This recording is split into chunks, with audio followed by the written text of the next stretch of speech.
Assalamualaikum warahmatullahi wabarakatuh. Innal hamdalillah nahmaduhu wa nasta'inuhu wa nastaghfiruh wa na'udzu billahi min shururi anfusina wa min sayyiati a'malina. Man yahdihillahu fala mudilla lahu wa man yudlil fala hadiya lahu. Asyhadu an la ilaha illallah wa asyhadu anna Muhammadan 'abduhu wa rasuluhu la nabiyya ba'dahu. Allahumma salli ala Muhammad wa ala ali Muhammad kama sallaita ala Ibrahim wa ala ali Ibrahim fil alamin innaka Hamidum Majid. Alhamdulillahi alafa bainana wa alafa baina qulubina fa asbahna wa amsayna bi ni'matil iman wa bi ni'mati ikhwana. Jemaah salat maghrib, salat jihad yang dirahmati Allah Subhanahu wa taala. Alhamdulillah, pada pertemuan yang kesekian kalinya ini Allah Subhanahu wa taala memberikan kesempatan, waktu dan diberikan kemudahan dan keistiqomahan untuk senantiasa bisa bersama untuk dalam rangka talibul ilm, untuk sama-sama kita mentadaburi daripada ayat-ayat Allah Subhanahu wa taala dan hadis baginda Rasulullah sallallahu alaihi wasallam tentang bagaimana cara kita bermuamalah, cara beribadah sesuai dengan apa yang diperintahkan Allah dan dicontohkan oleh baginda Rasulullah sallallahu alaihi wasallam. Dan tentunya jemaah dirahmati Allah Subhanahu wa taala, dari kesemua rangka ibadah kita kepada Allah sebagaimana yang sudah kita sampaikan bahwa itu harus sesuai dengan apa yang dicontohkan oleh baginda Rasulullah sallallahu alaihi wasallam, terlebih lagi dengan salat.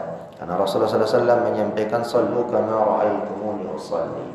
Maka datanglah para sahabat yang pernah salat bersama Rasulullah sallallahu alaihi wasallam di belakangnya menjadi makmum, dan begitu juga sepeninggalan baginda Rasulullah sallallahu alaihi wasallam, ya, para sahabat menjadi imam, maka begitu juga caranya mengimani salat dan menjadi makmum, dan begitu juga dengan rangkaian-rangkaian ibadah yang lainnya sesuai dengan apa yang mereka lihat, apa yang mereka sebagai pelaku atau sebagai pelaksana dalam tatkala Rasulullah sallallahu alaihi wasallam masih hidup.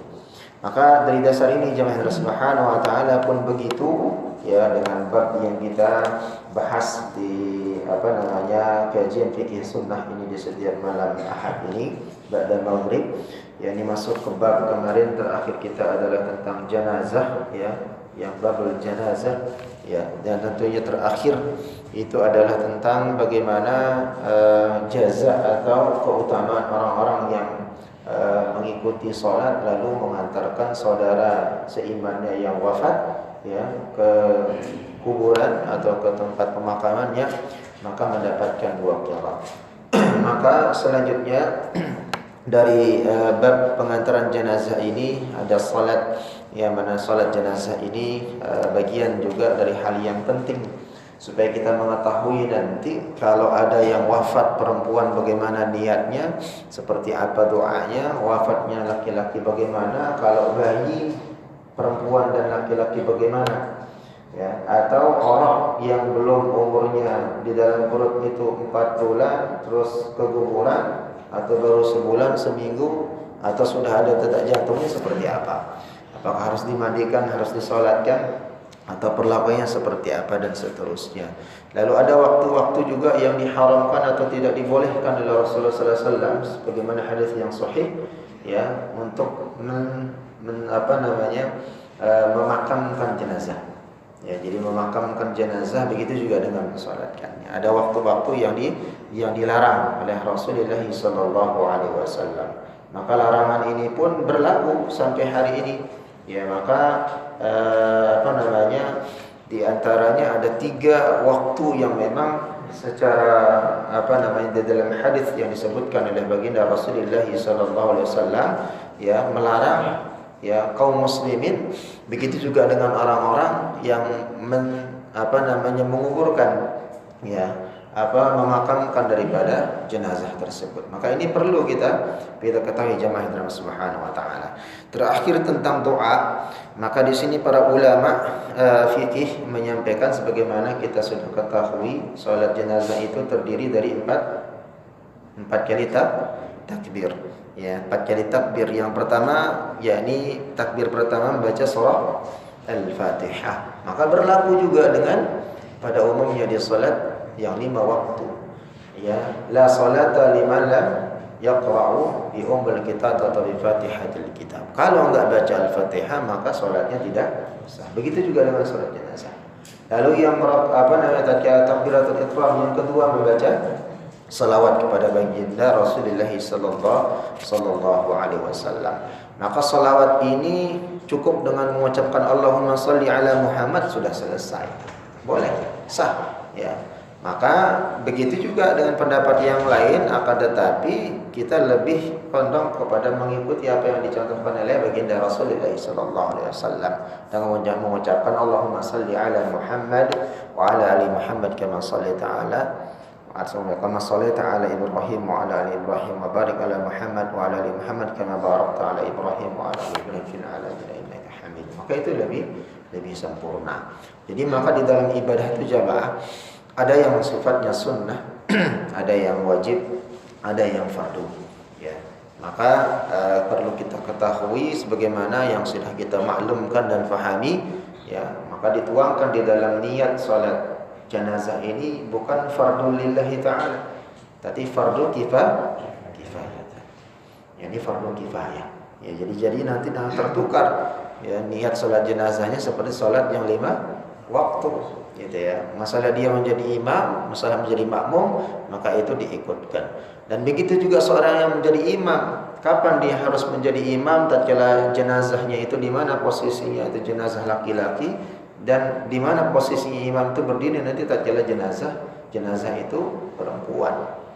Lalu bagaimana juga posisi jenazah disusun, apakah berderet atau dia berbaris? Atau di antara barisan deretan itu seorang imam itu berdiri kalau jenazahnya lebih dari 3. Misalnya satu kampung itu kena musibah, apakah itu kebakaran atau mungkin banjir atau mungkin kena gempa bumi, longsor dan yang lain, ketika ditemukan jenazahnya jumlahnya misalnya 10 orang yang meninggal atau misalnya 15 orang, mau disolatkan sekalian ya atau disolatkan satu-satu. Ternyata ada tuntunannya, nggak mesti ada satu-satu. Ya mau kapan selesainya? Jadi disatukan, apakah dibariskan, dideretkan? Nah di sana ada jenazah laki-laki, ada anak yang belum balik, ada perempuan, ada orang tua. Mana yang didekat dengan imam dan mana yang dekat ke kiblat? Maka ini ada tuntunannya. Itu juga perlu kita ketahui supaya tidak nanti salah. Gitu ya. Lalu bagaimana posisi seorang makmum misalnya? Mensalatkan jenazah lebih dari 3 orang, dia nggak tahu nih. Ini jenazahnya laki atau perempuan atau campur dua-duanya, gimana niatnya? Gitu ya. Kita misalnya datang-datang nih, ya ingin mensolatkan jenazah di satu masjid setelah sholat misalnya Jumat kita berhenti, kita remang-remang dengarnya dari permakluman daripada MC mengatakan ini adalah marhum atau almarhumah atau laki dan perempuan atau yang lain. Ya, nggak kedengeran gitu. Maka bagaimana sikap kita? Gitu ya.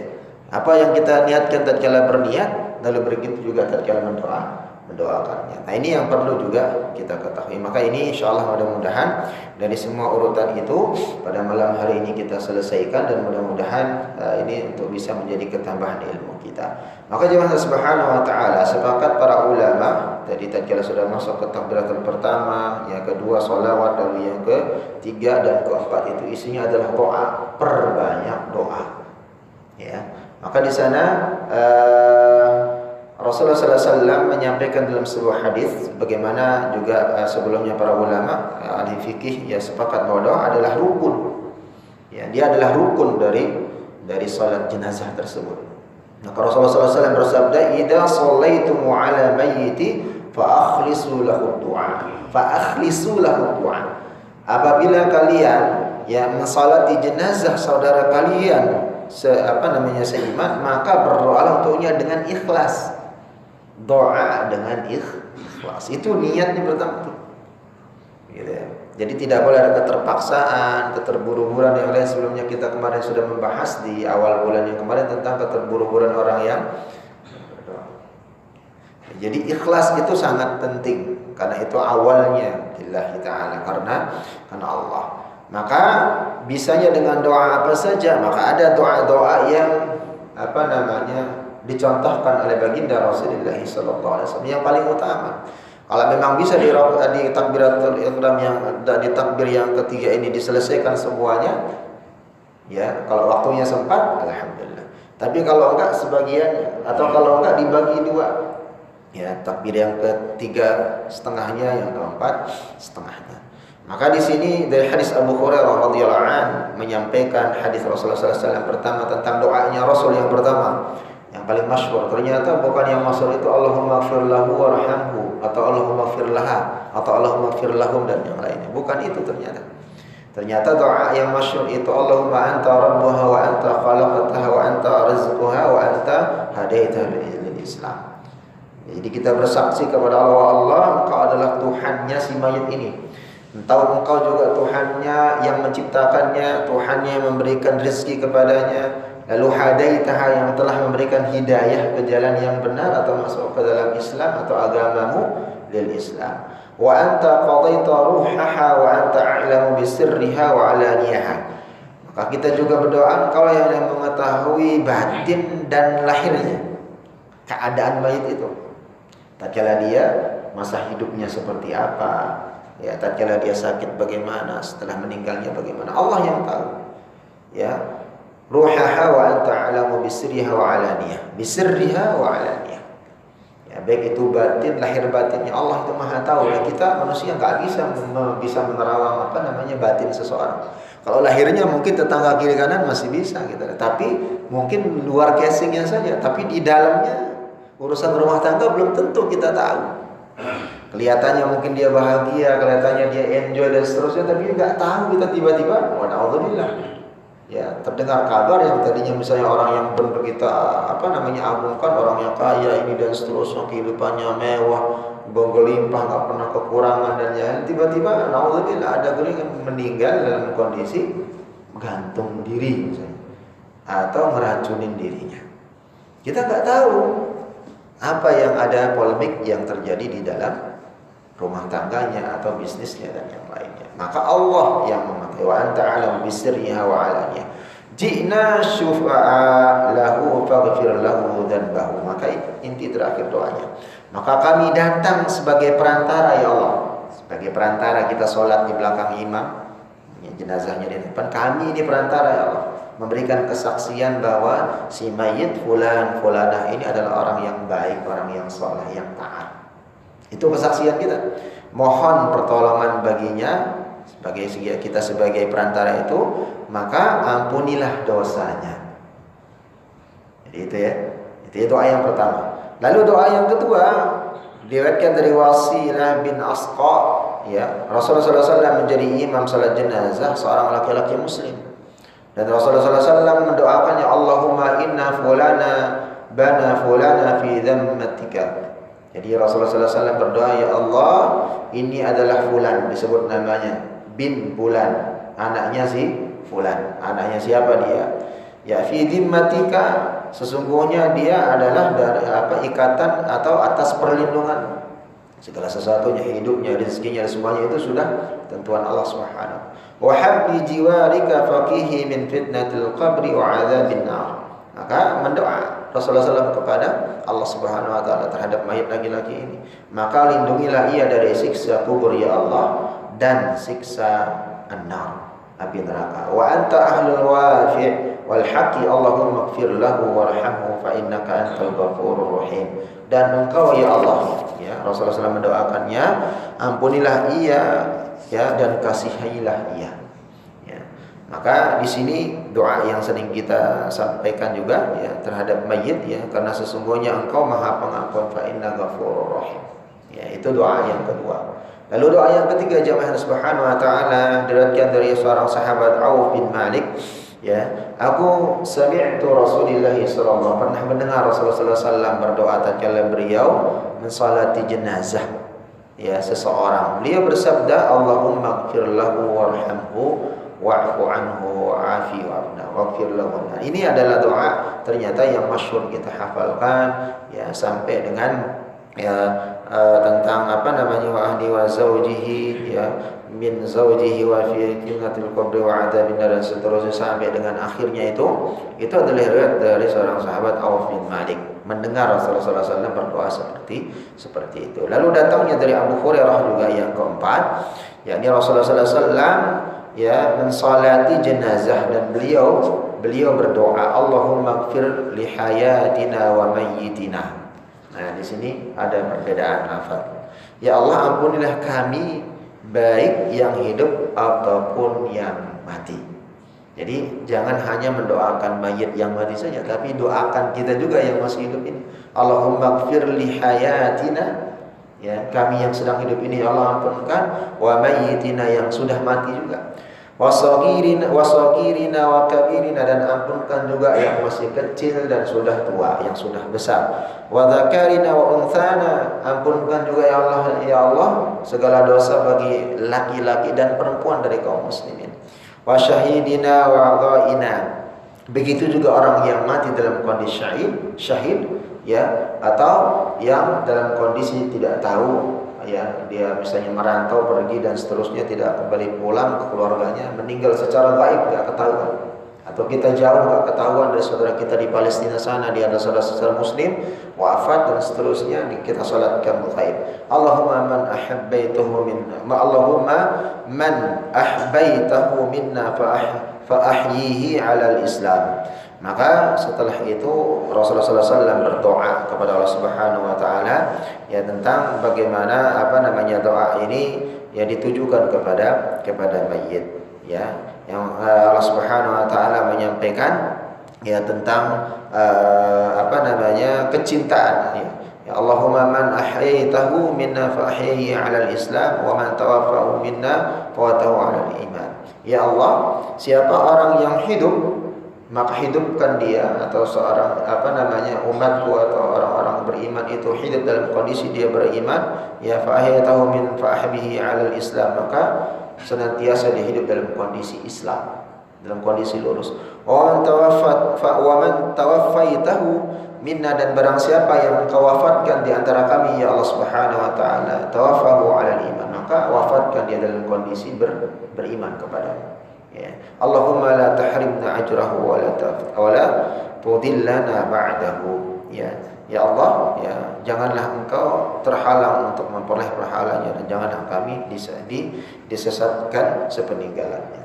Ya, jadi itu adalah doa yang luar biasa. Ya, jadi mendoakan orang yang masih hidup, yang sudah meninggal, yang kecil, yang besar, ya yang laki dan perempuan. Baik, selanjutnya begitu juga Rasulullah SAW berdoa mencontohkan ya tentang bagaimana tatkala dia hidup, engkau yang menghidupkan ya Allah, maka hidupkan dia dalam kondisi senantiasa dalam kondisi Islam, tidak sampai murtad sampai mensekutukan. Tatkala dia meninggal ya Allah, maka meninggalkan dalam kondisi dia beriman kepadamu. Maka setelah itu ditutup dengan doa yang cukup yang luar biasa.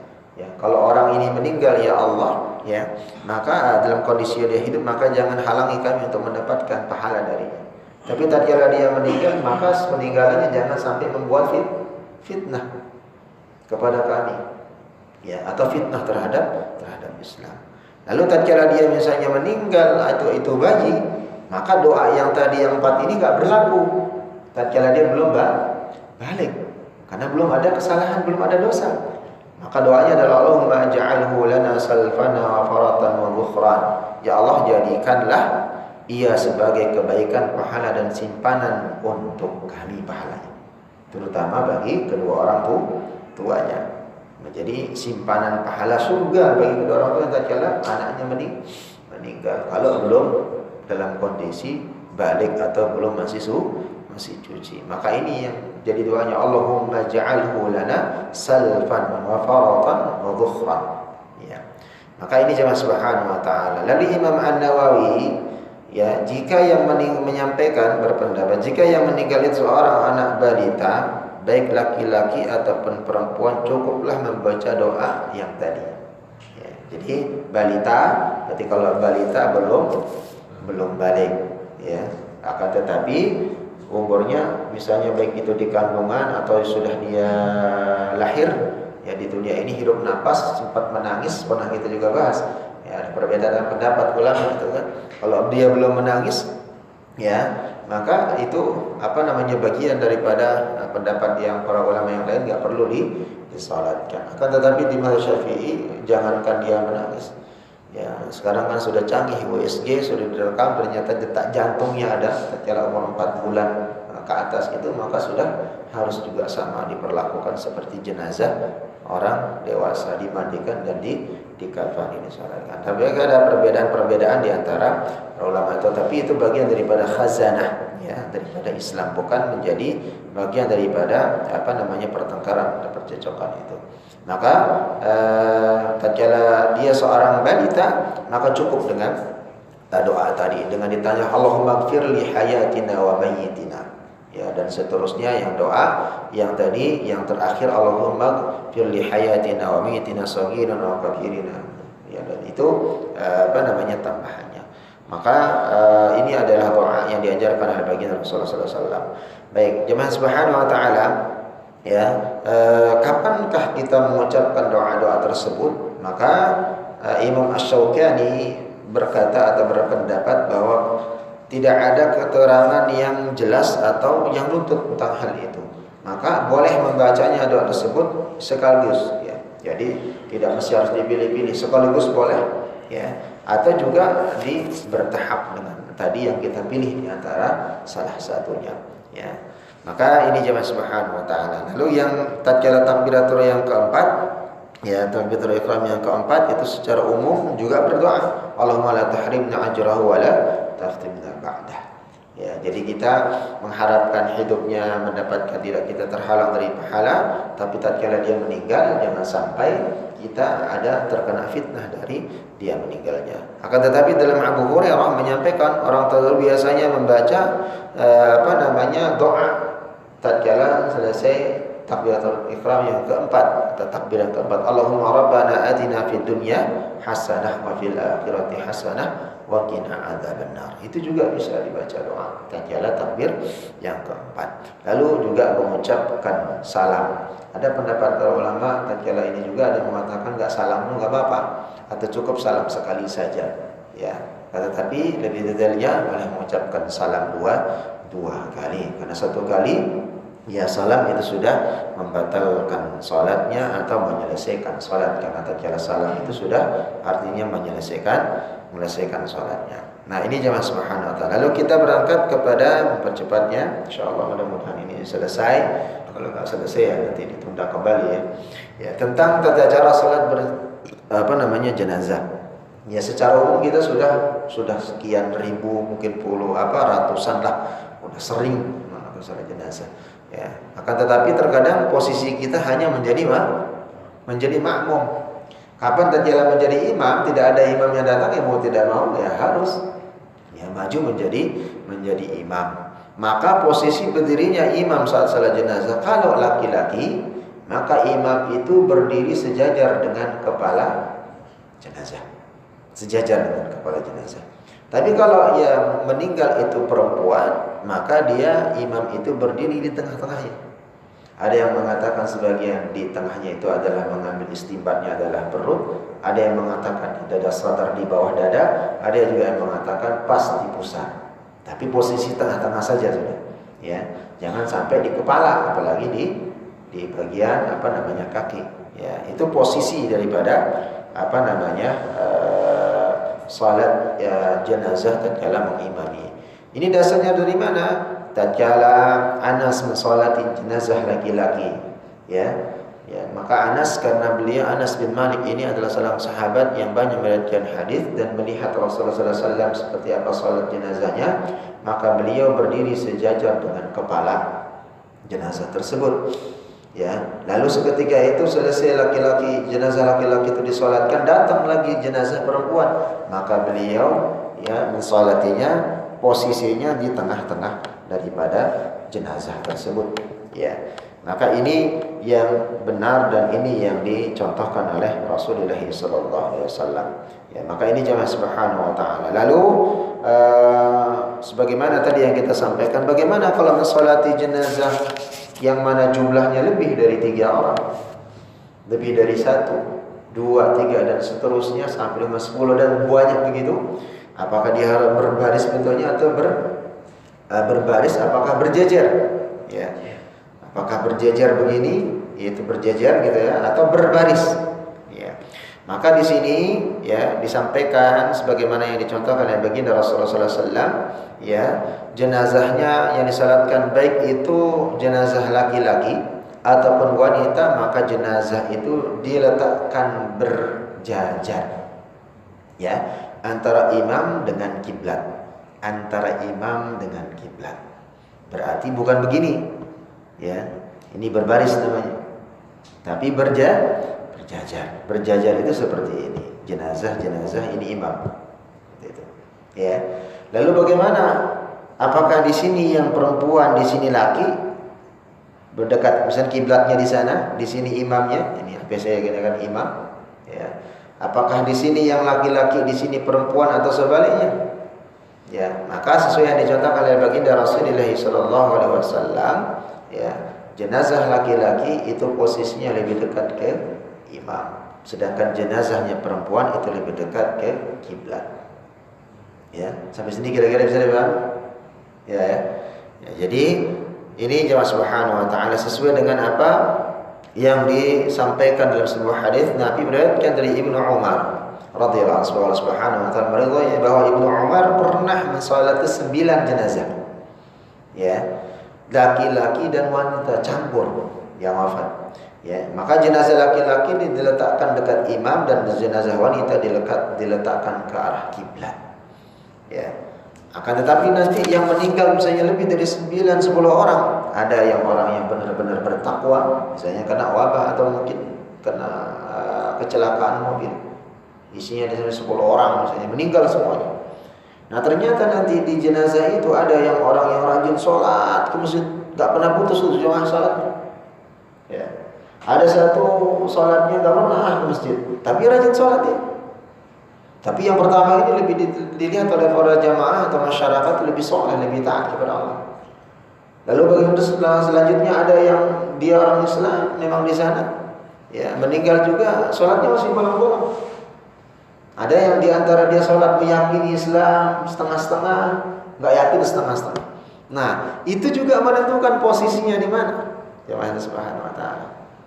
Maka di sini orang yang tatkala mengetahui hal itu, baik itu DKM masjid ini sebenarnya saya harapkan bisa datang dan bisa mendengarkan semua itu qadarullah para bapak-bapak masih belum ini ya bisa kita kondisikan ya supaya nanti ya baik itu di kampung ataupun mungkin na'udzubillah jangan sampai kita juga ya namanya ajal ya kita di mushola di sini menyolatkan lebih dari 3 gitu kan, ada anak-anak perempuan 1 laki-laki serampangan nggak tahu ilmunya tinggal ditaruh yang penting taruh aja gitu kan ya, jadi posisinya di mana dan seterusnya ya. Jadi ini yang perlu ya kita kembali lagi perhatikan ya Allah subhanahu wa ta'ala.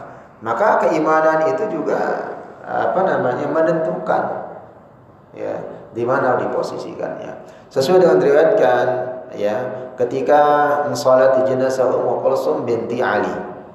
Berarti anaknya siapa? Binti Ali, anaknya siapa? Ummu Kulsum. Anaknya Ali radhiyallahu an. Istrinya tapi Umar bin Khattab. Jadi udah berkeluarga bertalian itu. Jadi anaknya Ali radhiyallahu an itu istrinya Umar bin Khattab dan jenazah putranya yang bernama Zaid. Ya, maka jenazah putranya diletakkan di depan imam putranya. Ya, padahal nasabnya lebih dekat ke siapa? Sebenarnya keluarganya Rasul. Ummu Kulsum, anaknya Ali, yang putranya lebih jauh lagi. Gitu ya. Dekat dengan imam karena dia laki-laki si Zaidnya, ya. Lalu jenazahnya Ummu Kulsum lebih dekat kepada kiblat. Saat itu menjadi imam siapa? Seorang sahabat yang baiat langsung Sa'id bin As. Dan di belakangnya enggak sembarangan.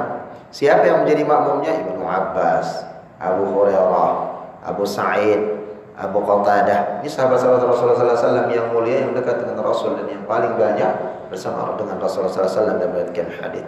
Maka selesai sholat, ya ada seorang laki-laki protes dari kalangan keluarga. Ini apa-apaan nih? Kok Ummu Kulsum jauh dari imam? Anaknya yang lebih kecil didekatkan dengan ini walaupun sudah balik. Ya. Maka di sana ya melihat itu ya dilihat kepada Ibnu Abbas, karena Ibnu Abbas yang sangat dekat dengan Rasulullah SAW, begitu juga dengan Abu Hurairah dan Sa'id dan Qatadah, lalu berkata ya dia sambil membentak melihat para sahabat seperti itu, dan mereka menjawab serentak, inilah yang sesuai dan sesuai dengan ajaran baginda Rasulullah SAW. Ya. Ya, jadi seperti itu urutan. Ya, jadi laki-laki lebih dekat kepada imam, dan perempuan itu lebih dekat kepada maka arah menuju ke al-qiblat. Maka di sini jemaah subhanahu wa taala ada mungkin hadis yang ditemukan kalau 40 jamaah salat jenazah itu hadir, maka jenazah itu dijamin masuk surga. Nah, itu perlu diteliti juga. Tapi yang dalam hadis yang sahih itu apa? Memperbanyak saf dan memperbanyak jamaah. Itu yang ada dalam hadis. Ketika mensalat jenazah akan disunahkan agar para makmum itu membentuk 3 saf ganjil, walaupun belum penuh itu safnya. Misalnya jamaahnya cuma seberapa nih? Tak cukup misalnya sampai ujung ke ujung. Misalnya dia membentuk sampai 1 saf, 2 saf misalnya penuh kiri kanan, pojok-pojok kena gitu kan. Tapi tidak sampai 3, maka pecah jadikan 3, pecah lagi jadikan 5, terus dianjurkan memperbanyak saf, maka itu sunnah dan lebih diutamakan. Sebagaimana ketika mensalatkan jenazah tersebut disunnahkan para makmum membentuk 3 saf yang lurus. Maka di sini Malik bin Huwairah meriwayatkan hadis Rasulullah SAW darinya, "Ma min mu'minin yamutu fayusalli alaihi ummatun." Tidaklah seorang mukmin itu wafat meninggal lalu disalatkan oleh orang-orang beriman, yamutu fayusalli alaihi ummatun ya minal muslimin, ya disalatkan dari kalangan orang-orang muslim, yablughuna ayyakunu thalathata sufufin illa ghufiralah. Maka hendaklah dia membentuk atau bersaf 3 saf, maka dengan itu ya kata Rasulullah SAW, ya sufufin illa ghufiralahu, pasti ia akan diampunkan atau jenazah itu diampunkan dosanya. Jadi semakin banyak saf dibentuk ke belakang, maka itu semakin baik. Maka Imam Ahmad berkata, ya beliau aku lebih suka ketika jamaah sedikit dijadikan 3 saf. Itu kita paham. Jadi jamaahnya sedikit tapi tetap dijadikan 3 saf. Walaupun misalnya di saf pertama itu 4 orang, di belakang 3 sisanya, maka diperbanyak safnya. Maka di sini bagian daripada dikatakan sampai beliau menjelaskan ya jumlah safnya tetap 3 walaupun sedikit. Orang bertanya, "Ya Imam, bagaimana kalau jumlah mereka hanya 4 orang? Bagaimana caranya?" Maka beliau menjawab, jadikan 2 saf. Ya, jadikan 2 saf saja. Kalau 4 orang doang yang salat, yang makmumnya. Setiap saf itu 2 orang, dan makruh apabila dibentuk 3 saf karena ada saf yang hanya terdiri dari satu orang. Kalau 4, ya, jadi kalau dijadikan 3 berarti kau akan korban satu. Ya, satunya sendirian. Ya, sedangkan di dalam hadis yang sahih itu bisa dimangsa sama syaitan, gak ada temannya saf. Ya, maka jadikan 2 saf. Maka di sini disunahkannya agar jenazah ini disolatkan oleh banyak orang. Juga disampaikan hadis dari Aisyah meriwayatkan dari Rasulullah SAW, "Ma min mayyitin yusalli alaihi ummatun min muslimin yablughuna mi'ata kulluhum yashfa'una lahu illa syafa'u." Tidak seorang ya mayit atau jenazah pun yang disalatkan oleh kaum muslimin yang jumlahnya mencapai 100 orang. Ya, ini dari hadis yang diriwayatkan oleh Bunda Aisyah radhiyallahu anha. Dan semua dari 100 itu mendoakan ya, berdoa kepada Allah, ya, salat berdoa ya dengan tulus dan ikhlas, itu syaratnya. Tulus dan ikhlas. Maka Rasul mengatakan yashfa'una lahu illa syafa'u, ya kecuali akan dikabulkan doa mereka. Ya, pasti dikabulkan doa. Ya, hadir 100 orang ikhlas, tulus ikhlas, ya mendoakan. Ibnu Abbas juga meriwayatkan hadis yang lain dari Rasulullah SAW, ma min rajulin muslim, tidak seorang muslim pun yang meninggal dunia yamutu fayaqumu ala janazatihi, dan berdiri di belakang jenazah seseorang itu arba'una rajulan. Nah, ini 40 laki-laki mensalatkannya. La yusyrikuna billah. 40 orang ini yang menyolatkannya itu tidak mensekutukan Allah. Ada iman di dalam hatinya, dia tidak mensekutukan Allah Subhanahu wa taala syai'an. Ya, dengan segala sesuatu, atau ya tidak mensekutukan Allah dengan apapun itu. Illa syafa'ahumullahu fi, kecuali pasti jenazah itu diampunkan dosanya oleh Allah Subhanahu wa taala. Maka ya ini jangan subhanahu wa taala, semakin banyak saf dibentuk 3, ya orang makin banyak datang, maka itu menunjukkan ya cara Allah Subhanahu wa taala melalui Rasulullah sallallahu alaihi wasallam, makin banyak yang mendoakan ikhlas tulus, maka diampunkan daripada dosa jenazah tersebut. Lalu bagaimana tatkala seorang makmum itu tertinggal takbir, datang sudah telat dapat takbir yang kedua atau yang ketiga atau keempat, gimana? Apakah harus dia qadha sebagaimana salat Idul Adha dengan Idul Fitri? Ya, ketinggalan misalnya dapat orang imam sudah takbir 3 kali di salat Id, maka dia harus mengqadha. Dia harus melengkapi. Selesai takbir yang ke-7 dan ke-5, maka makmum tersebut yang tertinggal 3, maka lengkapkan 3, tertinggal 2, lengkapkan, dan seterusnya. Tapi bagaimana dengan salat jenazah? Nah, jumlahnya 4, kita gusuk-gusuk udah jauh jalan, tergesa-gesa, belum sempat wudu di rumah, wudu di sini, tertinggal misalnya 2, tertinggal 3. Ya. Maka di sini ada perbedaan pendapat, ya. Orang yang tertinggal membaca takbir dalam salat jenazah disunnahkan untuk mengqadha pertama, ya, secara berurutan. Disunnahkan untuk mengqadhanya. Kalaupun tidak diqadha juga tidak mengapa, enggak batal salat jenazahnya. Ya, menurut Ibnu Umar, begitu dengan Hasan, begitu dengan sahabat Ayyub As-Saqani, dengan Imam As-Saqani Al-Jazai, tidak perlu mengqadha takbir yang tertinggal, ikuti saja mana yang terakhir didapat dari imam. Jadi enggak perlu. Saya dapat dia takbir yang keempat, ya udah keempat itu saja.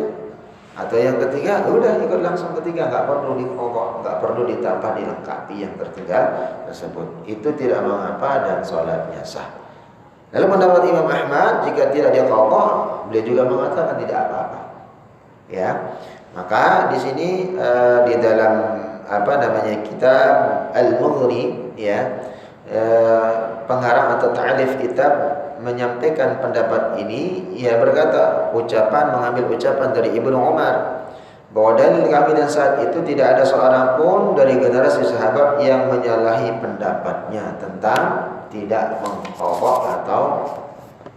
Maka dari Bunda Aisyah radhiyallahu anha, Rasulullah sallallahu alaihi wasallam, beliau berkata, ya Rasulullah, aku ikut mensalati jenazah. Dan Aisyah langsung bertanya kepada baginda Rasulullah, ya Rasulullah, aku pernah ikut mensalati jenazah, tetapi terkadang aku tidak mendengar takbir saking banyak orang, atau seorang imam yang kecil. Ya, apa yang hendak aku lakukan? Maka Rasulullah SAW bersabda, ma sami'ti fakabbiri, jika terdengar ikut takbir, kata Rasul. Wa ma fataki fala qada'a alaik. Kalau kamu enggak dengar ya Aisyah, maka enggak mesti atau enggak perlu mengqadha takbir tersebut. Ya, ini sebagai dalilnya. Maka ini keterangan yang sangat jelas. Jadi enggak perlu mengqadha, mana yang didapatkan ya itu saja sudah, ya, insyaallah. Baik, selanjutnya lalu jenazah yang disalatkan dan yang tidak disalatkan. Ada jenazah yang harus disalatkan, ada yang memang enggak disalatkan. Ya, para ulama ahlul fiqh sepakat bahwa disalatkannya adalah jenazah muslim laki-laki ataupun wanita, kecil ataupun besar. Ibnu Munzir menyampaikan, para ulama telah berijma' sepakat bahwa anak kecil apabila diketahui dia hidup istilal, ya, bagaimana pernah kita ini, ya, umurnya sudah 4 bulan dalam kandungan, ada denyut jantungnya dan seterusnya, ya, maka hendaklah disolatkan, tetap disolatkan, ya. Maka di sini di dalam sebuah hadis Rasul mengatakan, ar-rakibu khalfal janazati wal mashi amamaha qariban minha an yaminiha aw an yasariha. Ya, orang yang berkendaraan hendaklah berada di belakang jenazah. Orang yang berkendaraan hendaklah berada di belakang jenazah. Sedangkan orang yang berjalan kaki di depannya, dekatkan dengannya sebelah kanannya atau sebelah kirinya. Wasiqtu yusalli alaihi wa yud'a liwalidayhi bil maghfirati wa rahmah. Maka di sini Rasulullah SAW menyampaikan, dan bayi yang keguguran juga disalatkan dan kedua orang tuanya didoakan agar diberi ampunan dan rahmat.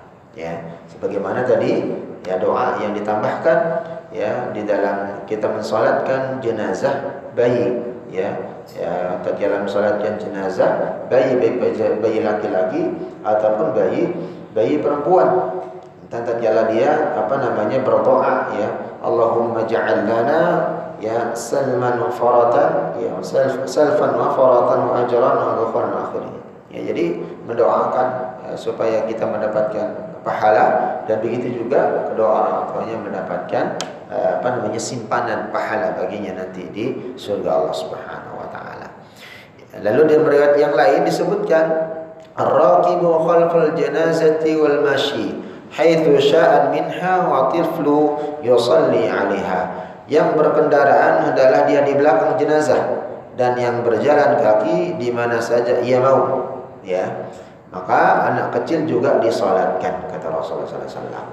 Ya, maka mensolati bayi yang keguguran bagaimana? Anak kecil kalau tadi sudah dalam kondisi dia sudah anak kecil, berarti sudah konteksnya dia dilahirkan, ya, sudah lahir di dunia ini, mungkin umurnya sehari atau sejam atau sedetik, ya, nangis seperti itu, maka wajib sholat. Tapi ini bagaimana kalau bayi di keguguran? Ya, maka para ulama sepakat bahwa bayi yang keguguran yang belum berumur 4 bulan dalam kandungan ibunya, ya, tidak dimandikan dan tidak disolatkan.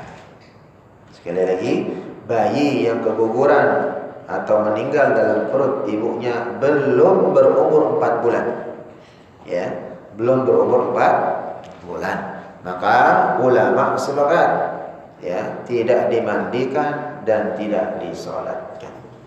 Karena kembali lagi, sebagaimana dalil dalam Al-Quran, bahwa Allah Subhanahu wa taala menurunkan ruh itu tatkala umur di dalam kandungan itu 4, ya.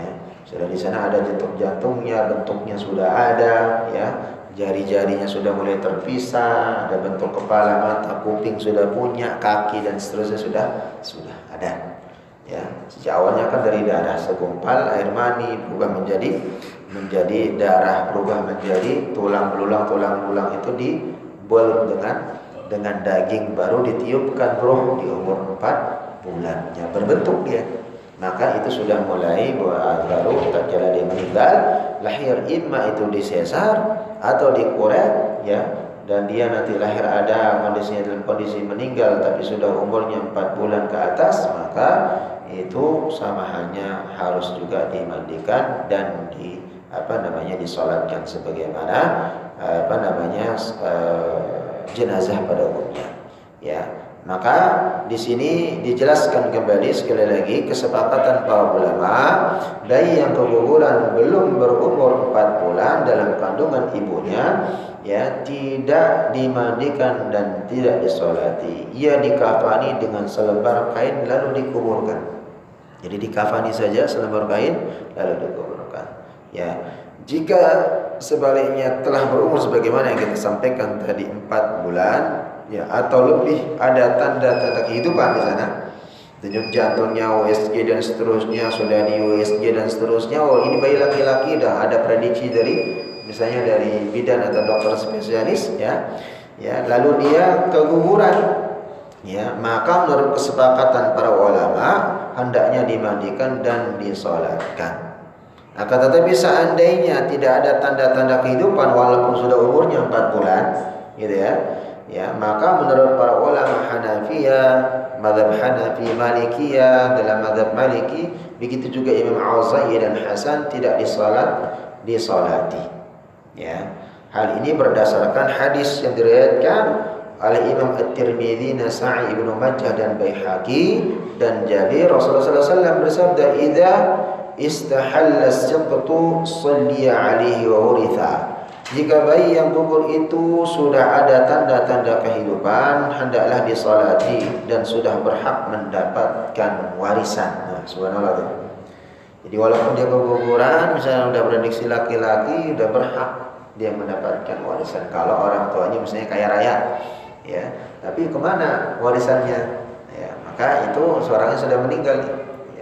Ya, maka itu dikembalikan kepada amil daripada zakat atau sedekah. Ya, maka ini Allah Subhanahu wa taala yang kembali lagi, kalau ada tanda kehidupan maka tetap disalatkan dan dimandikan dan disalatkan. Akan tetapi kalau tidak ada tanda-tanda kehidupan, ya, atau belum dari 4 bulan dan seterusnya, maka tidak wajib hal tadi. Ya. Baik, sedikit kita lanjutkan sebelum kita akhiri. Ya, mensalatkan orang yang mati syahid. Sebelumnya pernah kita jelaskan, ya, termasuk orang yang sakit perut, tenggelam, kebakaran, kena gempa bumi, runtuhan, itu termasuk syahid. Tapi perlakuannya tetap dimandikan dan disalatkan. Sedangkan orang yang syahid karena berjuang melawan kaum kufar, membela agama Islam, maka darahnya pun nggak boleh dicuci. Baju yang dia pakai ya itu saja sudah. Bajunya, celananya, darahnya dan segala macam tidak dikafani. Ya, tidak dimandikan, tidak disolatkan, langsung dikuburkan. Ya, maka ini kelebihan yang diberikan Allah Subhanahu wa taala dan dijamin surga Allah Subhanahu wa taala. Maka mengenai orang yang syahid ini, ya, di dalam hadis itu jumlah hadisnya itu sahih semua, menegaskan bahwa ya tidak disolatkan. Pertama, diriwayatkan Imam Bukhari meriwayatkan dari Jabir, baginda Nabi Muhammad SAW merintahkan memakamkan para syuhada, ya, yang mati dalam atau wafat dalam kondisi syahid di perang Uhud bersama darah mereka tanpa memandikan dan disolatkan. Ya, jadi berdarah-darah itu langsung tanpa mandi dan disolatkan. Lalu hadis yang kedua sahih juga dari Imam Ahmad, Abu Dawud, At-Tirmidzi, meriwayatkan dari sahabat yang mulia Anas bin Malik radhiyallahu an bahwa para syuhada Uhud tidak dimandikan. Ya, mereka dimakamkan bersama darah mereka. Mereka juga tidak disolatkan. Ya. Lalu bagaimana di perang Uhud? Ya, dia sakit, luka banyak. Ya, sakit dia, luka banyak, tapi hidup sampai beberapa hari. Gitu ya, dihidup sampai beberapa hari. Orang yang mati berjuang di jalan Allah Subhanahu, bukan di Uhud saja, tapi sekarang di Palestina. Ya, kena bom, saya kepotong kakinya atau mungkin habis semua ini, tapi masih hidup dia sampai berapa hari, 3 hari. Maka dia tetap dinabatkan sebagai syahid, tapi karena hidupnya beberapa lama atau beberapa ada waktu kurunnya, maka berlaku sebagaimana jenazah pada umumnya, dia dimandikan, disolatkan. Itu perbedaannya. Tapi tetap dia menjadi seorang syuhada.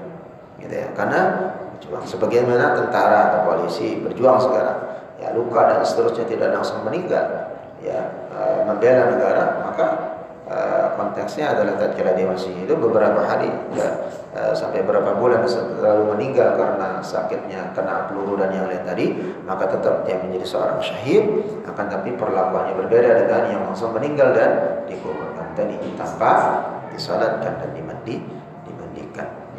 Yang berlaku tadi adalah, ya, tatkala dia ada kurun waktunya dia masih hidup, dirawat dan seterusnya, ya, maka diberlakukan mandi dan disalatkan. Wallahu a'lam bishawab. Insyaallah. Ada pertanyaan? Belum kita cukupkan? Aman? Paham ya, insyaallah ya?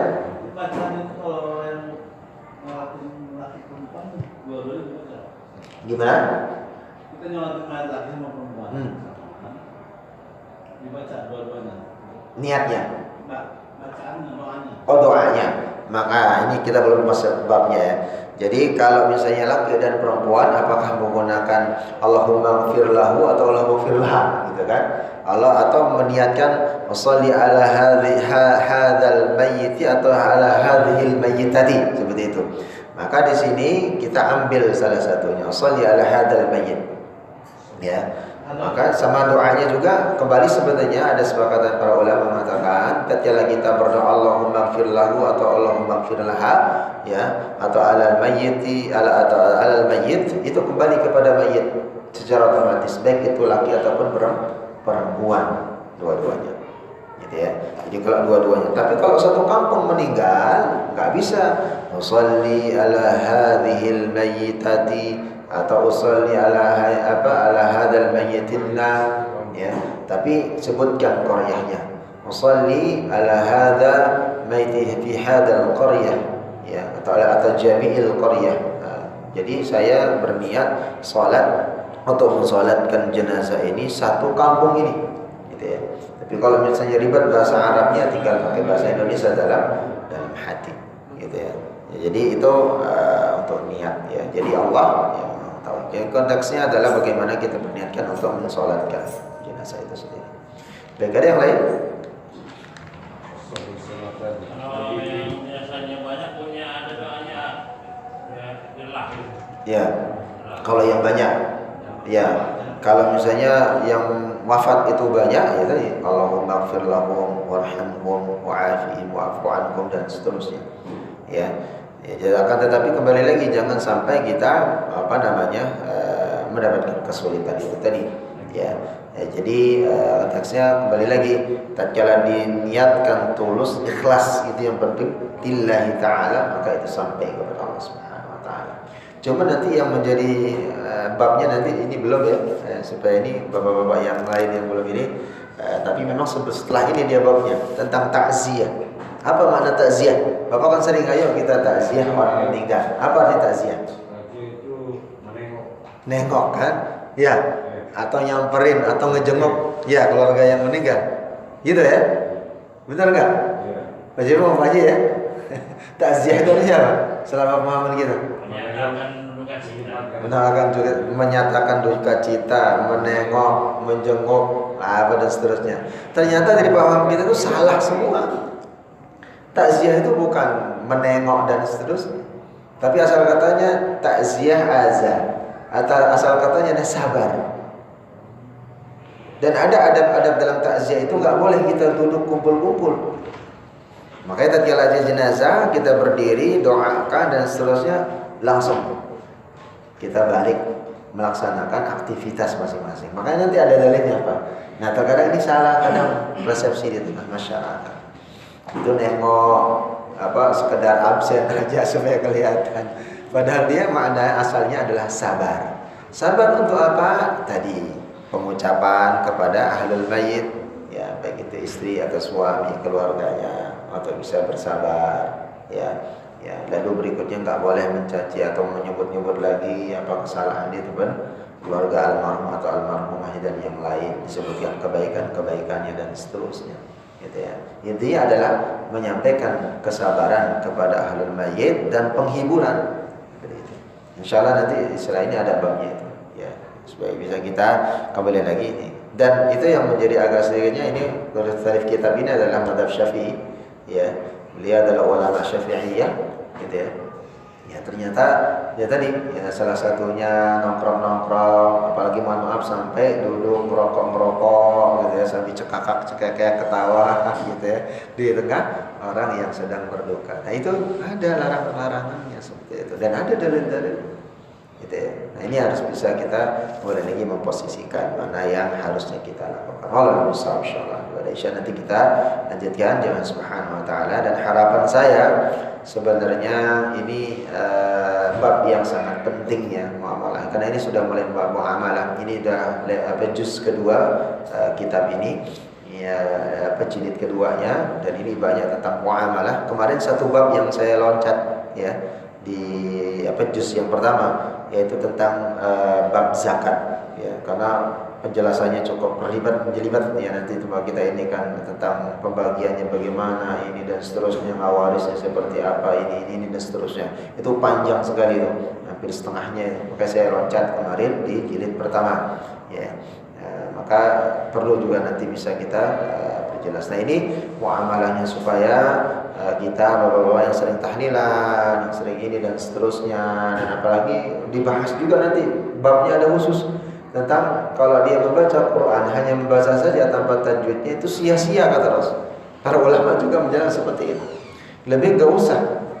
Ya mohon maaf kalau yang sekali lagi yang membaca Quran atau yang membimbing yasinannya itu tajwidnya berantakan.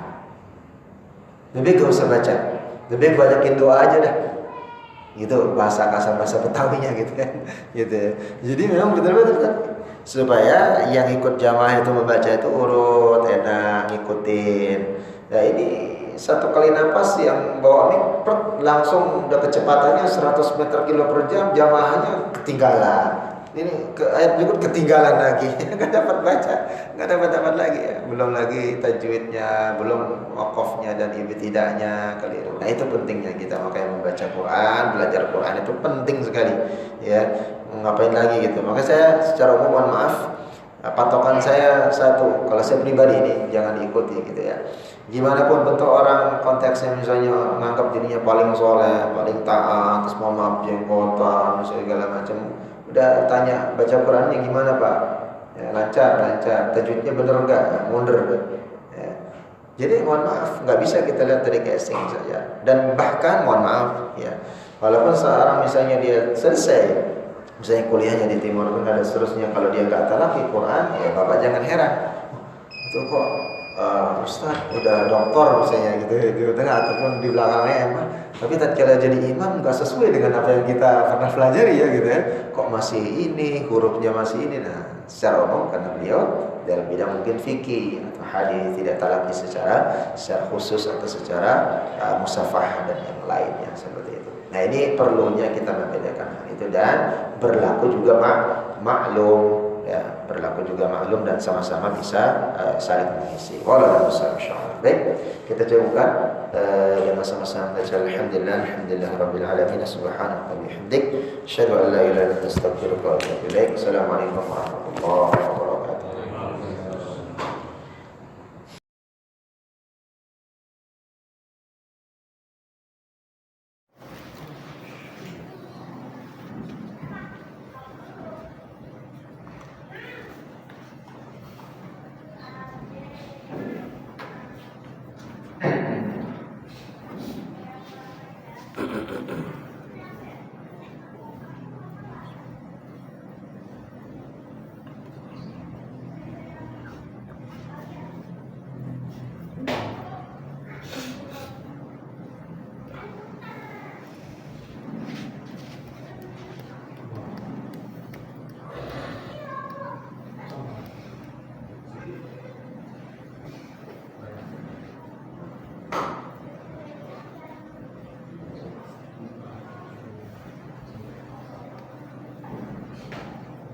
إذا فتيجد بسم الله الرحمن الرحيم السلام عليكم ورحمة الله وبركاته. Jemaah yang Allah Subhanahu wa taala berlimpah pada jamaah salat Indonesia salat jihad. Kita lanjutkan di kajian kita dalam bab salat yang dari tadi yang kita sampaikan bahwa yang kembali lagi ya, ada jaza yang luar biasa ya, yang kemarin kita sudah sampaikan dari mensalatkan lalu mengiringi daripada jenazah ya, itu ke pemakamannya, maka ada pemakamannya ya, ada juga kelebihannya dan balasan dari Allah Subhanahu wa taala. Maka di sini ada dari apa namanya yang terjadi sampai mutafaqun alaih ya, Hurairah ya, Nabi Hurairah radhiyallahu anhu Rasulullah sallallahu alaihi wasallam qala man ittaba'a janazati muslim imanan wa ihtisaban. Siapa orang yang mengikuti jenazah seorang muslim karena iman wa ihtisaban ya, dan mengharapkan pahala dari Allah Subhanahu wa taala ya, wa kana ma'ahu hatta yusalli 'alaiha wa yumarru min ad-dam Lalu dia mengiringi jenazah tersebut, dia bersamanya hingga salatnya selesai, menguburkannya, maka sesungguhnya ia pulang membawa pahala 2 qirat. Sebagaimana hadis yang kita sampaikan kemarin, ya 1 qirat itu ganjarannya seperti gunung Uhud. Ya, dan barang siapa salat kemudian kembali sebelum dimakamkannya, maka sesungguhnya dia mendapatkan 1 qirat. Jadi salat memakamkan 2 qirat, ya, 2 gunung Uhud. Lalu berikutnya jawab Subhanahu wa Ta'ala, 2 poin yang terakhir, ya, hukum salat terhadap jenazah yang gaib. Ya, jadi salat gaib, tidak ada jenazahnya, tidak ada zahirnya, ya, entah itu misalnya keluarga dari jamaah kita, tuannya, saudaranya dan seterusnya, diumumkan untuk salat jenazah yang salat gaib, maka ini juga ada hukumnya, yakni disunnahkan. Jadi ada hukum sunnah terhadap jenazah yang gaib. Berarti gaib itu tidak terlihat atau tidak ada di dalam kacamata atau penglihatan kita. Dari ini hadis dari Abu Hurairah, an Abi Hurairah radhiyallahu anhu, anna Rasulullah sallallahu alaihi wasallam ya, jadi Abu Hurairah sallallahu alaihi wasallam bersabda, ya, bahwa Rasulullah sallallahu alaihi wasallam berkata, ya, linnasi an-najasyiyah. Di dalam hal ini hadis yang menerangkan Rasulullah sallallahu alaihi wasallam linnasi najasyiyah fi yaumil ladzi mata fihi fa kharaja bihim ila musalli wa kabara 4 takbiratin muttafaqun alaihi.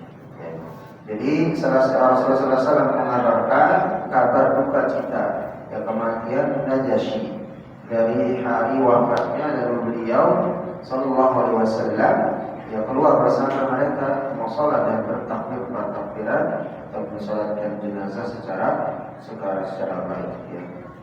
Najasyi ini siapa? Masih ingat tentang siapa? Raja.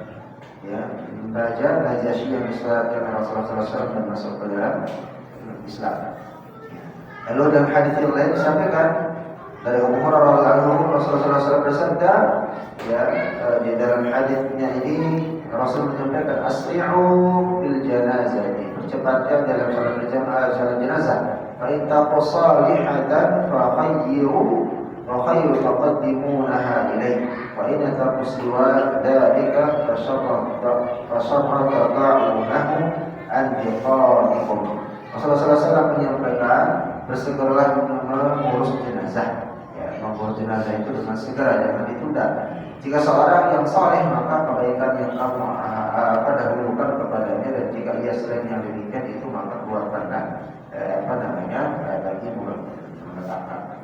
Nah, lalu yang terakhir jemaah yang namanya Subhanahu wa Ta'ala, yakni waktu-waktu yang mana Rasulullah SAW melarang untuk melakukan atau memakamkan jenazah. Sebagaimana hadis Rasulullah SAW, ya, di dalam hadis dari Uqbah bin Amr al-Juhayni, Rasulullah Subhanahu wa Ta'ala berkata, "Thalathatu sa'atin kana Rasulullah SAW yanha an tusalliya fihi." Ya, ada 3 waktu di mana Rasulullah SAW melarang, melarang untuk melakukan tusalli fihinna, untuk sholat di dalamnya. Apa maksudnya waktu kita dilarang sholat? Ya, waktu matahari terbit belum naik. Begitu juga waktu tergelincirnya tengah-tengah terik matahari, lalu juga tenggelamnya. Nah, begitu juga sama hal ini yang disampaikan Rasulullah SAW. Au fihinna mautatan. Begitu juga Rasulullah SAW melarang, di mana hal ini melaksanakan salat jenazah padanya dari menguburkannya juga, salatnya dan menguburkannya. 3 tempat. Hina tatla'u syamsu bazi'atan hatta tartafi'a. Yang pertama, waktu dilarang untuk salat dan menguburkan jenazah, ya, saat matahari terbit hingga berangkat atau beranjak ke kerajaan. Itu yang pertama, ya. Jadi salat, begitu juga menguburkan. Lalu yang kedua, wa hina yaqumu qa'iman az-zuhri hatta tamli'a asy-syams. Nah, waktu yang kedua, yakni adalah dilarang oleh Rasulullah SAW ini juga mengumpulkan saat matahari pertama saat terbitnya, lalu yang kedua saat tengah hari ya hingga dia terangkat. Jadi benar-benar pertengahan matahari panas teriknya. Ya, itu waktu yang kedua. Ya, jadi nanggung waktunya mau zuhur ya, tapi dipaksakan sholat jenazah dan dikuburkan gitu, dengan sedang terik. Ya. Lalu berikutnya yang ketiga, yakni di waktu hina ya qadayyimu syamsu lil ghurubi hatta taghraba. Yakni jadi waktu terbenamnya hingga tenggelamnya. Itu dilarang, baik itu sholat ataupun menguburkan. Jadi yang sering sholat yang ganjarannya sama dengan haji dan umrah saat suruh. Waktu suruh tiba-tiba langsung sholat. Itu justru pemahamannya keliru. Tunggu dulu beberapa menit, yang minimal itu 5 sampai dengan 10 menit dari waktu suruh itu berlalu. Ya, karena di sana baru matahari terbit. Ya sama dalilnya nanti dilarang sholat terkena matahari. Takutnya dari tasyabuh juga. Ya, saya beberapa kali lalu melihat pemakanan di daerah Zamrud. Ada salah satu dia bukan mawujud tapi memang penyembah asyams. Ya, jadi matahari terbit ya itu setiap terbit dia sholat pakai upah menghadap matahari timur langsung. Itu biasa rajin terbit. Ya, kalau pagi-pagi lewat itu rajin sekali orang. Ya, dia jualan seperti itu ada kepercayaan. Jadi memang itu ada benar. Jadi dia menyembah matahari terbit dan Baik, ada pertanyaan dari pembahasan kita? Ustaz, mau tanya nih, tapi saya agak geser. Konteksnya nih dari sholat jenazah ya. Kan saya mau tanya sholat duha nih. Sholat duha kan biasanya kan kalau saya kan jam 8 atau 10 ya paling lambat kan. Nah saya beberapa bulan ini kan ikut platform tuh itu suka ada keterangan jam 6.46 sudah sholat duha tuh. Jam berapa? 6.46. Itu kira-kira gimana tuh Ustaz? Jam 6.4. 5.46, sorry 5.46. Jam 6 kurang? 5.46. Iya. Kan katanya suruh nunggu matahari terbit dulu ya di sini ya. Ya. Jadi sebenarnya suruh dengan duha itu ya secara umum saudara bahasa itu sama. Gitu ya. Jadi kita salah suruh itu sebenarnya awal duha. Ya. Jadi kalau sudah suruh, waktu suruh itu ya, sekarang suruh jam berapa? 5.25 kalau di sini. 5.25. Itu 10 menit ditunggu. Ya, di sana suruh langsung duha. Oke. Jadi sudah masuk ini duha. Oke. Jadi kita lihatkan sholat duha, syuruk itu bagian daripada ini dia. Jadi menunggu 10 menit dari bagusnya juga lebih dari 10 menit maka supaya tidak pas terbitnya matahari. Jadi kalau pas waktunya membedakan supaya dapat 2 syuruk dia, nanti kesiangan yang sekitar jam 8 jam 9 lengang ada waktu. Tapi kalau syuruk nggak mesti dilakukan jam 5 apa? Iya kalau sudah lewat dari itu. Bebas kan? Ya. Jadi kalau sudah lewat. Jadi kalau sudah ditentukan waktunya kan? Jadi syuruk itu awal pertama. Awal pertama matahari terbit. Maka dilebihkan kata para ulama supaya mewanti-wanti kekhawatiran. Ya, jangan masuk ke waktu yang diharamkan untuk sholat, baik itu sholat sunnah ataupun sholat apapun namanya. Maka tunggu dia minimal 5 sampai dengan 10. Ya, 5 sampai dengan 10 menitnya. Ya, maksudnya 10 menit. Supaya nanti bisa lebih dapat 2. Ya, tinggal menunggu zikir dari suruh, ya, seterusnya tilawah dapat bisa 1 juz, ya, maka berangkat kembali lagi sholat duha baru tinggalkan sholat. Allah bisa seperti itu nanti. Apa lagi? Mana? Baik, kalau tidak ada. Sholat gaib Ustaz? Ya, kenapa lagi? Sholat gaib itu boleh berjamaah? Sholat gaib, ya boleh berjamaah, boleh sendiri. Ya, gaib sama seperti salat pada umumnya wajib, ya karena memang konteksnya adalah berjamaah, ya, lebih afdol.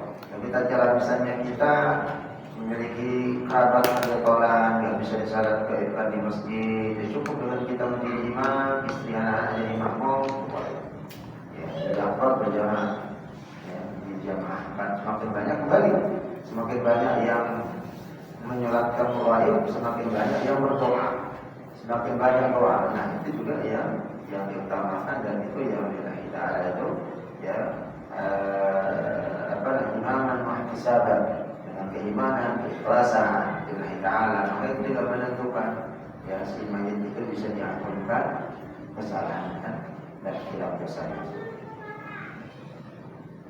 Baik, insyaallah untuk bab berikutnya nanti bisa kita lanjutkan di bagian-bagian tentang berikut itu tazkiyah, mursil, seterusnya tahlil, begitu juga dengan ayat. Berapa nih? Berarti ada yang boleh disolatin gaib lah, kalau dia jarang sholat gimana mau kita sholatin gaib? Ya, kalau konteksnya adalah orang yang meninggalkan sholat selama hidupnya, hadis sahih dari Rasulullah SAW itu tidak wajib dan tidak harus untuk disolatkan. Jadi dibiarin biasanya. Kalau orang yang meninggalkan sholat sampai akhir hayat, ya. Tapi tatkala dia misalnya pernah sholat selama hidupnya, dan ada imanannya minimal sholat Jumat seminggu sekali gitu kan, ya. Begitu juga dengan misalnya tatkala Ramadan dia jadi rajin, habis selesai Ramadan nggak sholat lagi. Rasulullah SAW mengatakan tidak diharuskan, tidak diwajibkan sholat jenazah, dibiarkan begitu. Itu di dunia saja udah begitu. Nah, apalagi nanti di pengadilan, dibepak, mungkin bahasanya di kuburan dibepak dulu sampai menunggu hari kiamat selesai menderita. Ya, di dalam sebuah hadis yang ada ular yang memang dikhususkan bagi orang yang tidak sholat, yang mana kepala di dalam badannya memang ada perbedaan pendapat, mengatakan kepalanya baca dan seterusnya. Itu dulu yang makan dia telan mentah-mentah, dikunyah, dibiarin, lagi disiksa di kubur. Karena siksa kubur itu ada sampai hari kiamat. Maka orang-orang yang sering kita sampaikan, orang yang disiksa di kubur adalah Alhamdulillah, ya, Alhamdulillah, ya, itu menderita dan berdoa segerakan hari kiamat. Dan tak kuat lagi. Belum lagi nanti di pengadilan mahsyar, ya, di padang mahsyar yang dimana dia nunggunya. Belum lagi pengadilan selesai, masuk ke dalam neraka Allah, dibebak lagi ini. Jadi perjalanannya panjang. Maka ada salah seorang alim yang saleh taat. Ya, di dalam sebuah syair dikatakan, ya zauji, wahai istri, wahai istriku, ya bangun malam, bangun, perjalanan kita panjang. Ya, maka perjalanan kita masih panjang. Bangun, kita sholat bersama. Di dalam saya itu semuanya orang-orang itu sudah sampai kemana sholatnya, ibadahnya sudah sampai mungkin ke planet mana atau ke galaksi mana. Kita di dunia masih begini-begini aja, masih maksiat, masih ngarepin uang yang nggak seberapa, masih nggak ini, cuman sibuk dengan gelar, ya, dengan ini dan seterusnya, sibuk dengan jabatan, sibuk dengan ini. Orang udah sampai mana gitu, ya, bangun. Ya, jadi itu menjadi bagian daripada Orang seperti itu wajib disolatin nggak? gimana? Orang yang dolim seperti bapak tadi itu. Kalau sholat masih beriman dan dia pernah sholat, ya tetap wajib beriman. Termasuk orang munafik dan orang fasik. Sama konteksnya. Jadi selama dia sholat masih ini, ya, dengan ada orang yang top sampai dia meninggal, kemudian tidak pernah sholat sama sekali. Gitu ya. Kapan ada masih kelihatannya enggak? Jadi orang munafik dan orang fasik itu wajib disolatin karena dia kalau dia meninggal wajib disolatin gitu Pak. Ya, jadi jadi kembali lagi kembali asal hukum daripada sholat itu adalah fardu kifayah. Ya, bukan hanya jadi selain itu misalnya orang kafir memang tidak ya. wajib. Jadi nanti orang munafik dan orang fasik itu wajib. ya. Jadi ada kriteria yang memang di pokoknya nggak boleh sholatin, yang nggak boleh sholatin dan malam sama dari sholati orang kafir pasti kembali lagi, ya, kembalikan dia kepada sholat jenazah dia adalah fardu kifayah. Ya. Yang penting bagaimana konteksnya kita pun tidak sholat, ya, menyolatkan, ya, dapat sholat, dapat pahala. Ya, 2 qiraat, 1 qiraat sampai dia mengantarkan jenazahnya. Kalaupun nggak sholat juga nggak berdosa. Tapi kalau nggak sholat sama sekali semuanya ya baru berdosa. Cukup 1 orang harus kita wakilkan. Sama halnya dengan apa? Yang kita belajar tajwid itu sendiri. Kalau tajwid ada salah seorang yang memahami hukumnya, paham teorinya, selesai, gugur. Tapi yang menjadi kewajiban ainnya itu adalah prakteknya ini. Yang nggak bisa digugurkan prakteknya, nafsi sudah sendiri-sendiri. Jadi kalau bapak-bapak misalnya di majelis ini satu ada yang pintar secara teori hukumnya apabila ketemu ini dengan ini, panjangnya ini, namanya ini, selesai, gugur yang lain untuk memahami. Tapi secara praktik nafsi ya, maka itu tidak bisa gugur. Semua menjadi fatwa sendiri-sendiri kewajiban. Gitu ya. Karena kenapa? Karena kembali lagi, kita bacaannya sendiri, nggak ada bisa diwakilkan sama orang lain. Ya kalau bacaannya salah, Al-Fatihahnya ngawur bacanya, ada kesempatan dia mau belajar, masih bisa belajar membaca, tapi leha-leha nggak mau perbaiki, nggak mau ini. Nanti aja itu gampang, nggak penting dan pemahaman mengatakan hal itu yang menjadi. Maka dalam sebuah kesempatan Dr. Aiman Rush yang masih hidup saat sekarang ini, sanadnya beliau termasuk yang paling dekat dengan baginda Rasulullah SAW untuk baca Al-Qur'annya, ya itu 27 ya sampai kepada baginda Rasulullah SAW. Ya beliau orang Syam, tapi sekarang tinggal di Jeddah di Saudi. Ya, beliau mengatakan kalau digelarkan sebagai Syekhul Qur'an, Syekhul Qur'an itu adalah jabatan gelar yang tertinggi bagi orang-orang syekh atau para syekh yang mengajarkan Quran. Itu Syekhul Qur'an itu adalah guru-gurunya para pengajar Quran. Beliau mengatakan tidak mau digelarkan seperti itu, dan beliau layak untuk mendapatkan hal itu. Beliau mengatakan lebih senang dikatakan sebagai khadimul Quran, pelayannya Quran. Bukan seorang ustaz, seorang ustaz, seorang ini. Karena gelar-gelar yang namanya Imam Ahmad, terus profesor, belakangnya misalnya LCMA, apalah saja masalah hukum dan yang lain, itu hanya di dunia saja. Selesai. Nanti sampai di akhirat enggak. Tapi tatkala dia menjadi hamalatul Quran, ya khadimul Quran atau hamalatul Quran, ya pelayan Al-Quran, maka itu akan senantiasa menjadi melekat dalam dirinya sampai nanti di hadapan Allah Subhanahu wa taala. Quran itu akan memberikan pembelaan, memberikan syafaat, memberikan kenikmatan terhadap orang-orang yang menjadi pelayannya. Ya, maka ini tentunya jalan Allah Subhanahu wa taala. Ya, kembali lagi urgensi penting banget, ya sangat-sangat penting. Karena sampai kita menghilangkan kesempatan emas untuk bisa sejenak ya waktu itu untuk bisa belajar Quran, bisa membaca, bisa memperbaiki Quran, bacaan Qurannya gitu. Ya karena itu bagian daripada kewajiban, itu bagian daripada bukan kifayah ya belajar membaca Quran, tapi fardu ain di atasnya wajib. Ya. Maka ini jangan sampai hilang waktu itu dari. Baik, kepada Allah Subhanahu wa taala, kita review bacaan tilawah kita di sebelumnya di bulan yang lalu. Mudah-mudahan masih ada yang ingat sampai halaman berapa? Karena mungkin ada yang datang halaman berapa? 15 apa lebih? Di Al-Baqarah. Kalau nggak salah berakhir di pertengahan juz, kalau salah juga. Di setelah waktu Paul ya. Manasa min ayat 17 ya. Terakhir masalah.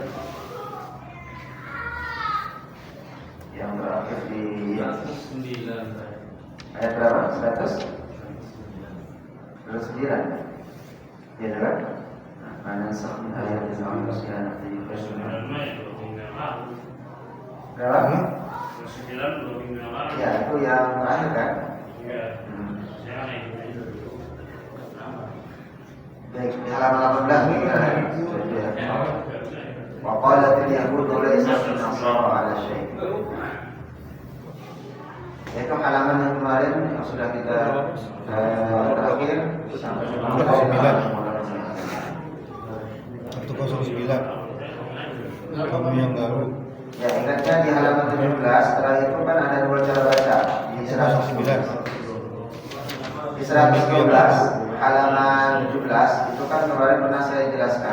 harus belajar bala waqaf.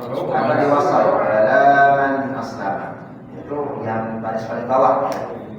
Baris paling bawah. Sama dengan kalimat kalla.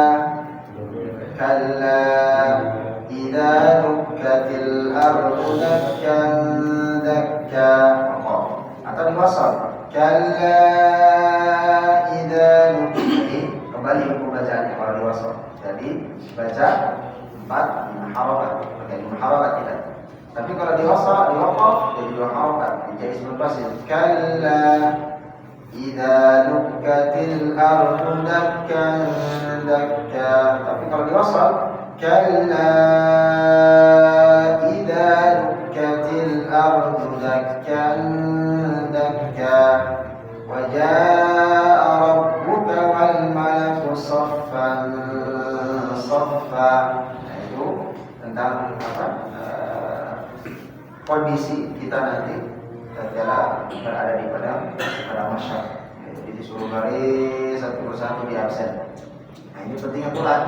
Apa saya Al-Quran, Quran nanti datang satu persatu. Oh, ini orang dulu ya Allah yang pernah membaca, pernah mempelajari, pernah menghafalkan, pernah mengamalkan. Itu memberikan pembelaan tatkala di padang. Baik, sama dengan ini. Bala man aslama wajhahu lillahi wa huwa muhsinun falahu ajruh. Tawakal sana. Ulangnya dari falahu ajruhu 'inda rabbih wa la khaufun 'alaihim. Nafas enggak nyampe, boleh.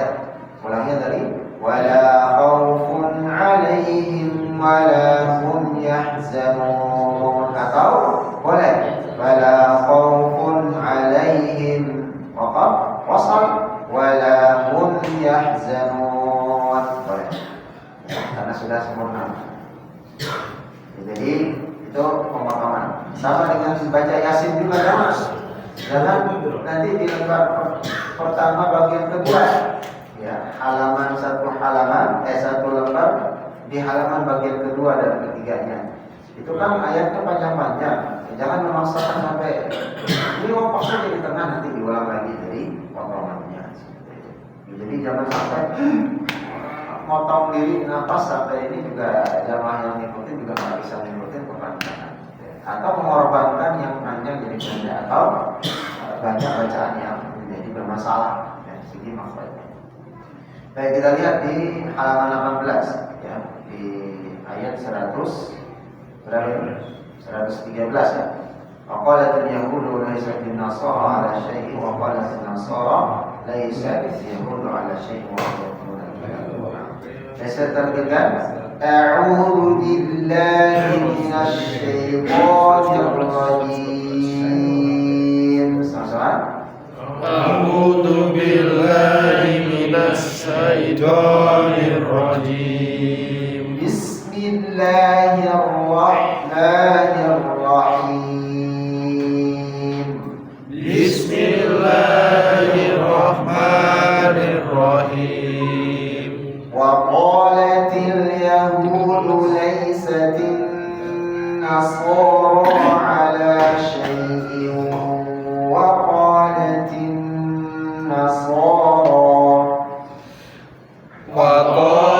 اليهود ليست النصارى على شيء وقالت النصارى. Menahannya sudah rapi, tapi tinggal satu ya, yang ikhwan yang sama kan, ala syai'in sama menahannya. Wa qalatil yahudu laysatin nasara ala syai'in wa qalatin nasara sama-sama. Wa qalatil yahudu laysatin nasara ala syai'in wa qalatin nasara. Wa qalatin nasara laysatil yahudu ala syai'in wa hum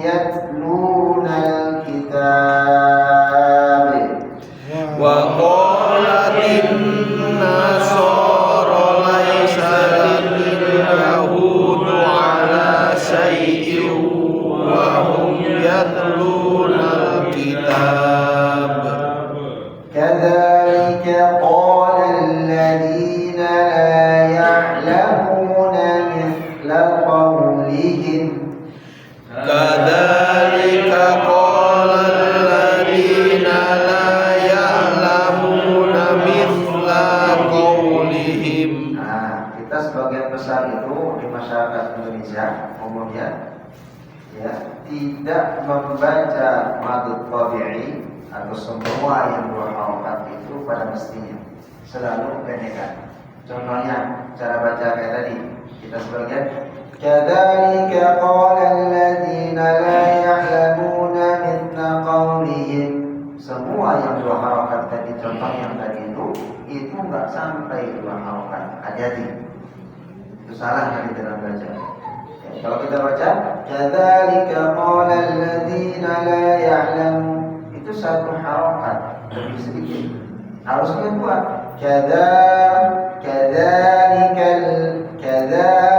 Kadzalika qala alladziina la ya'lamuuna mithla qawlihim mithla qawlihim fallahu yahkumu bainahum yawmal qiyamah. Fallahu yahkumu bainahum yawmal qiyamah. Baik, perhatikan Allah berkata, fallahu yahkumu bainahum yawmal qiyamati fima kanu fihi yakhtalifun.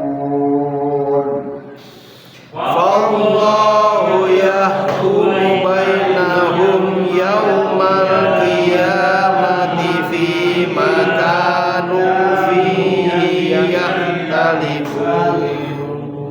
Baik, silakan bacakan sedikit yang berharokat ya. Fallahu yahkumu bainahum yawmal qiyamati fima kanu fihi yakhtalifun. Coba. Fallahu yahkumu bainahum yawmal qiyamati fima kanu fihi yakhtalifun. Baik, sama dengan di surat Yasin ya. Ayat berapa yang ayat ini ya? Ayat berapa itu? Yang sering orang loncat bacanya atau berantakan ya. Ini coba dibuka di surah Yasin, kita konversi coba supaya bisa langsung ini ya. Ini sering dibaca, sering salah ini juga. Saya lupa ayatnya, coba lihat di baris bagian lembar kedua ya. Bentar. Ini kalau kita ketemu atau sering membaca atau kita ngikutin bacaan orang, banyak yang salah dan keliru dalam menerapkan dua harokat.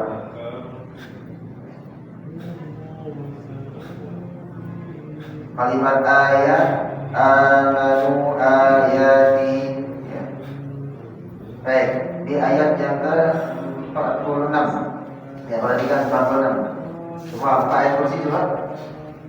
Ayat kursi ayat 46. Surat Yasin. Oh, masih ya. Mas teriak sedikit mas, jangan ini, jangan kaget di bawah sebentar, salah gitu. Yasin, Yasin mas. Sudah ketemu semua, Yasin. Ya. Surat Yasin ayat ke-46.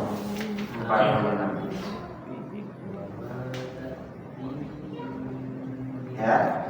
Nah, orang semua baca sebagian besar gimana? Di contoh yang salah. Wa ma ta'tihim min ayatin min ayati rabbihim illa kanu. Cepat baca. Ya. Di bagian yang kedua ayat ya. Yang tepat wa ma ta'tihim min ayatin min ayati rabbihim illa kanu anha mu'ridin. Ya. Jadi kalimat yang min ayatin min ayat itu selalu orang loncat bacanya, kependekan. Belum lagi yang lain. Ya, saja ya. Wa ayatul lahum anna hamalna dzurriyyatahum. Tasydid juga sama. Bayang orang baca gimana? Ya, dzurriyyatahum hilang satu tasydid. Harusnya dzurriyyatahum ya. Jadi dzurriyyatahum dal tasydid, ya-nya juga tasydid. Jangan dibaca hamalna dzurriyyatahum dzurriyyah, ya-nya jadi panjang padahal enggak panjang. Dzurriyyatahum fil fulkil mashhur wa khalaqna lahum min mithlihi ma yarkabun inna sha' nughriqhum fala sarikha lahum wa la hum yunqadun illa rahmatan minna wa mata'an ila hin wa idza qila lahum ittaqu ma baina aydikum wa ma khalfakum la'allakum turhamun wa ma ta'tihim min ayatin min ayat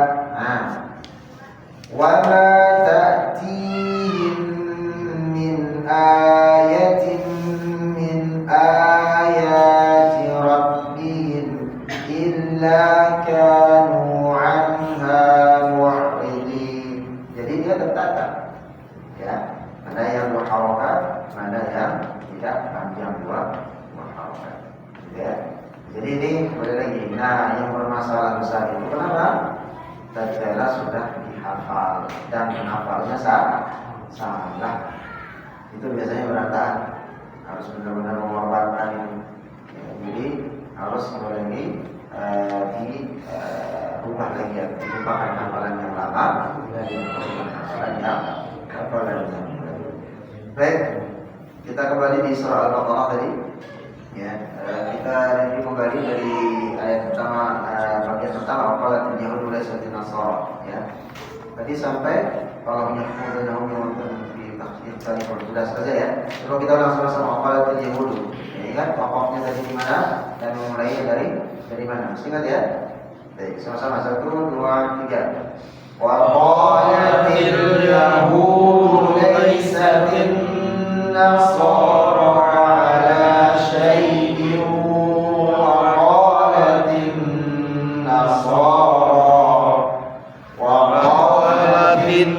nasara laysat yahudu ala syai'in wa hum yatluna al-kitab kadzalika qala alladziina la ya'lamuna mithla qawlihim fallahu yahkumu bainahum yawmal qiyamati fima kanu fihi yakhtalifun wa man azlamu mimman mana'a masajidallahi an yuzkara fiha ismuhu wa sa'a fi kharabiha ulaika ma kana lahum an yadkhuluha illa khaifin lahum fid dunya khizyun wa lahum fil akhirati adzabun adzim. Nah, jadi berurutan 1 2 panjang dan pendek. Baik, sampai sini ada kan? Ini sudah mau jam 8:30, kurang 15 ya. Nah, jadi saya harapkan nanti perhatikan, coba dicek cross check kembali bacaan yang catatannya malam hari ini yang 2 harokat. Jangan langsung dibaca. Biasanya itu pasti kurang bacanya. Sama. Alhamdulillahi Rabbil Alamin. Ar-Rahmanir-Rahim. Jadi kita membaca lisan, tapi di pikiran kita tahu nih, oh ini dua harokat. Itu yang dikatakan khusyuk dalam sholat. Ya. Jadi nggak ada ruang waktu mikirannya main. Jadi lisannya berucap Al-Fatihah membaca bacaan sholat, pikiran kita, otak kita itu udah mempersiapkan, oh ini hurufnya ini panjang, oh ini pendek, hurufnya ini harus dibaca. Nah, jadi itu manajemen dari khusyuk. Baik, kita cukupkan. Sama-sama menjadi alhamdulillah dan bersama-sama berdoa kepada Allah Subhanahu wa taala. Allahumma shalli ala Muhammad wa ala ali Muhammad kama shallaita ala Ibrahim wa ala ali Ibrahim fil alamin innaka Hamidum Majid. Allahumma ighfir lana dhunubana wa dhunuba walidina warhamhum kama rabbayana saghira. Allahumma ighfir lil muslimina wal muslimat wal mu'minina wal mu'minat al ahya'i minhum wal amwat قاضي الحاجة. اللهم تقبل دعاءنا، اللهم تقبل من كل أعمالنا، اللهم تقبل صلاتنا وصيامنا وقيامنا وركوعنا وسجودنا وتضرعنا يا ذا الجلال والإكرام. اللهم تقبل تلاوتنا من تلاوة القرآن آناء الليل وأطراف النهار. يا حي يا قيوم برحمتك نستغيث، أصلح لنا شأننا كله ولا تكلنا إلى أنفسنا طرفة عين. يا مقلب القلوب ثبت قلوبنا على دينك، ثبت قلوبنا على طاعتك. اللهم اجعل لنا وأهلنا من أهل القرآن يا أرحم الراحمين. اللهم رب الناس أذهب البأس، اشفنا وأنت شافع، اشفنا وأنت شافع، اشفنا وأنت شافع، لا شفاء